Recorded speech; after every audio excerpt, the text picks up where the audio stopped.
The Belgrade Offensive or the Belgrade Strategic Offensive Operation was a military operation in which Belgrade was liberated from the German Wehrmacht through the joint efforts of the Soviet Red Army, Yugoslav Partisans, and the Bulgarian People's Army. Soviet forces and local militias launched separate but loosely cooperative operations that undermined German control of Belgrade and ultimately forced a retreat. Martial planning was coordinated evenly among command leaders, and the operation was largely enabled through tactical cooperation between Josip Tito and Joseph Stalin. Act began in September 1944. These martial provisions allowed Bulgarian forces to engage in operations throughout Yugoslav territory, which furthered tactical success while increasing diplomatic friction. The primary objectives of the Belgrade Offensive centered on lifting the German occupation of Serbia, seizing Belgrade as a strategic holdout in the Balkans, and severing German communication lines between Greece and Hungary.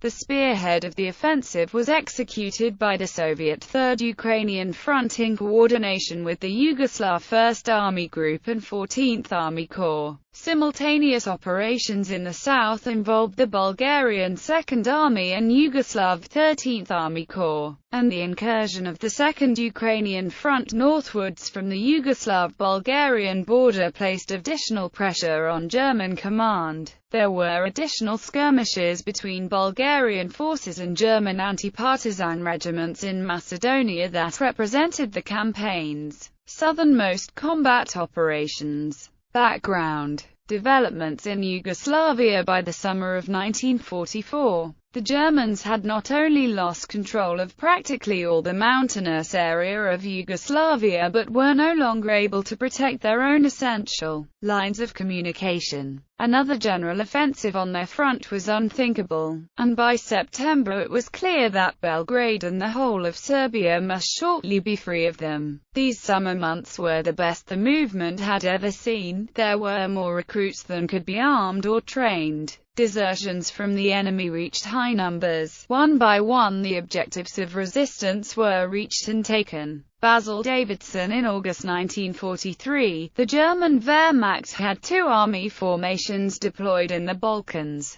Army Group E in Greece and the 2nd Panzer Army in Yugoslavia and Albania. Army Group F headquarters in Belgrade acted as a joint high command for these formations, as well as for Bulgarian and Quisling formations. After the collapse of the uprising in December 1941, anti-Axis activity in Serbia decreased significantly, and the focus was moved to other areas. Consequently, although Serbia had great significance to the Germans, very few troops actually remained there. According to Schmider, only about 10,000 in June 1944. In the following years, Tito repeatedly tried to reinforce the partisan forces in Serbia with experienced units from Bosnia and Montenegro. From the spring of 1944, the Allied command had assisted in these efforts. The Germans actively opposed these efforts by concentrating forces in the border regions of Bosnia and Montenegro, in order to disturb partisan concentrations, to inflict casualties on partisan units, and to push them back with a series of large-scale assaults. In July 1944, German defenses began to fail. After the failure of Operation Draufgänger, a 1944 anti-partisan operation in Montenegro, Yugoslavia, and northern Albania, 3 divisions of the Narodnu Slobodilačka Vojska Jugoslavije managed to cross the Ibar River to the east and threaten the main railroad lines.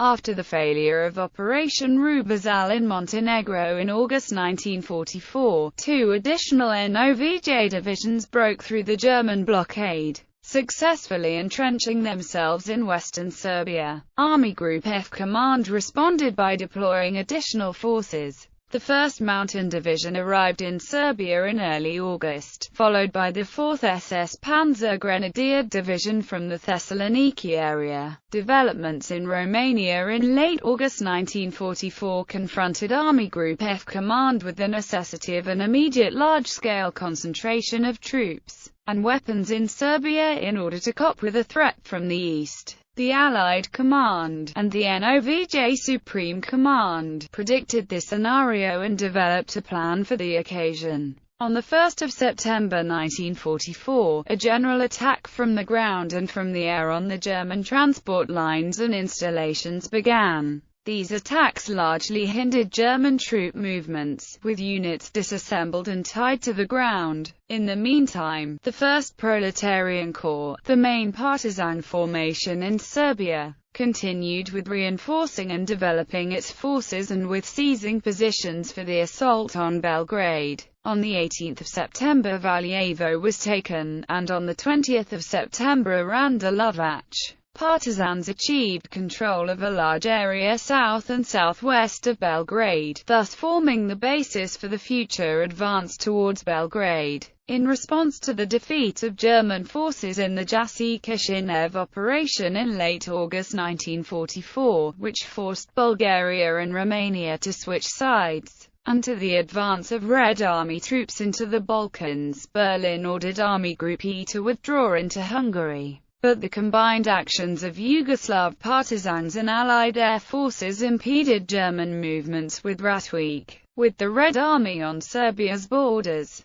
The Wehrmacht put together another provisional army formation from available elements of Army Group E and the 2nd Panzer Army for the defensive, Serbia, called Army Group Serbia. Regional developments as a result of the Bulgarian coup d'état of 1944. The monarchist fascist regime in Bulgaria was overthrown and replaced with a government of the Fatherland Front led by Khamon Georgiev. Once the new government came to power, Bulgaria declared war on Germany. Under the new pro-Soviet government, 4 Bulgarian armies, 455,000 strong, were mobilized and reorganized. In early October 1944, 3 Bulgarian armies, consisting of around 340,000 men, were located on the Yugoslav-Bulgarian border. By the end of September, the Red Army 3rd Ukrainian Front troops under the command of Marshal Fyodor Tolbakin were concentrated at the Bulgarian-Yugoslav border. The Soviet 57th Army was stationed in the Vidin area, while the Bulgarian 2nd Army was stationed to the south on the Nis rail line at the junction of the Bulgarian, Yugoslav, and Greek borders.